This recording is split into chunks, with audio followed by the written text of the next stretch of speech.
strong, very successful lady. She worked for American Airlines, just a sharp lady. And she was the kind of person, she was street smart, and she knew how to read those young girls. And you know, when you know something, the enemy wants to stop you. And so she had great success in reaching into the hearts of those young girls and could really get their attention and minister to them. And God would open their hearts to where she would have the opportunities to say some things to them and get them on the right path. And so she had gone one day with the group. There was like 3 or 4 of them that would go. And so she went to this girl's home that day. I think it was mid-morning. And she collapsed. She was getting ready to minister to him, and she just collapsed. And so they took her to the hospital, and she died. And so the people called me. My husband was out of town, and so I thought, oh, Lord. But so I told him, I said, well, I'll just meet you at the hospital. So I called our outreach director, Charles and Francis Macklin, and I said, y'all just meet me at the hospital. And so we got down there, and we went back to she wasn't even in a room, you know.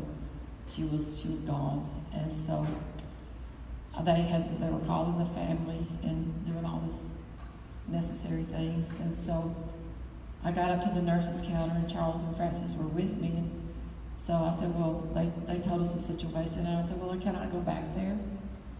And they said, sure. Well, the nurse put her arm around me. She said, I'm just so sorry, just so sorry. And then she told me, she said, we've called the family. And so I just kept walking.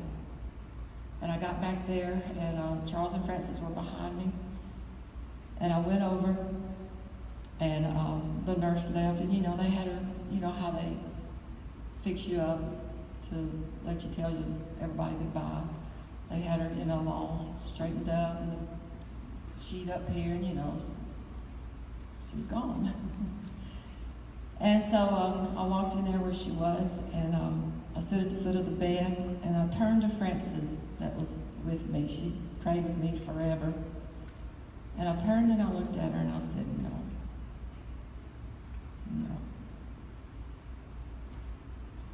So I just stood there, and you know, that wasn't me, because I'm thinking, I don't know about this. But that was the Holy Ghost in me. That was one of my sheep. That was a blessing to the body, to my church. And I didn't set out to go raise the dead. I didn't. But that was a Holy Ghost on the inside of me. I have need of that woman. My pastor has need of that woman. So I stood, after I looked at Frances, I said, no. And I looked at her, and I spoke to her. Her name is Maxine. I said, Maxine, open your eyes and look at me.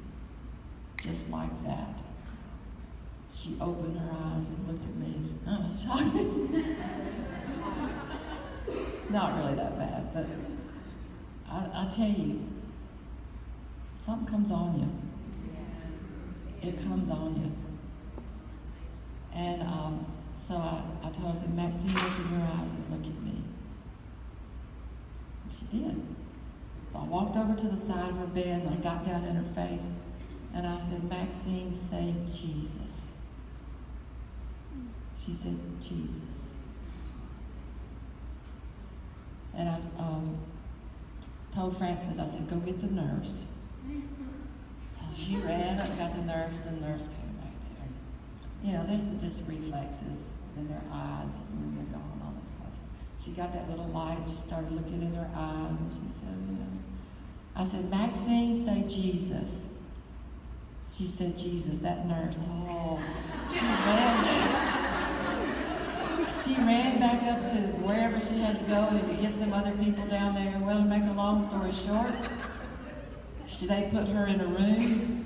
She put headsets on of her pastor ministering to her, teaching to her, and she is a retired American Airlines stewardess living in, I believe, North Carolina today, alive and well and going strong.